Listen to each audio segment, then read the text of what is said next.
السلام علیکم۔ اگر آپ نے ابھی تک ہمارا چینل سبسکرائب نہیں کیا تو اسے سبسکرائب کریں تاکہ ہماری آنے والی ہر نئی ویڈیو آپ کو بروقت ملتی رہے۔ ایک دن حضرت عیسیٰ علیہ السلام اردن سے سرزمین بیت المقدس کی طرف گئے۔ سفر کے دوران اپنے ساتھیوں سے فرمایا، فلاں مقام پر ایک گدھا پھر رہا ہے، اسے یہاں پر لاؤ۔ ان کے ساتھی گئے اور گدھے کو لے آئے۔ حضرت عیسیٰ علیہ السلام اس پر سوار ہو کر شہر اورشلیم میں داخل ہوئے۔ وہاں پر کچھ مریضوں کی عیادت کی اور اذن خدا سے انہیں شفا دی۔ پھر بیت المقدس گئے۔ وہاں پر بعض لوگوں نے آپ سے پوچھا، اے پیغمبر خدا، ہمیں یہ بتائیں کہ دنیا کا خاتمہ کیسے اور کب ہوگا؟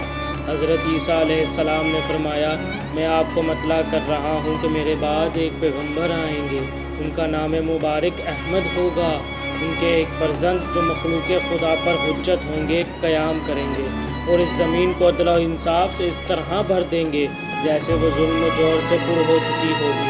میں اس زمانے میں آسمان سے اتروں گا اور میرا ظہور قیامت کی نشانی ہوگا۔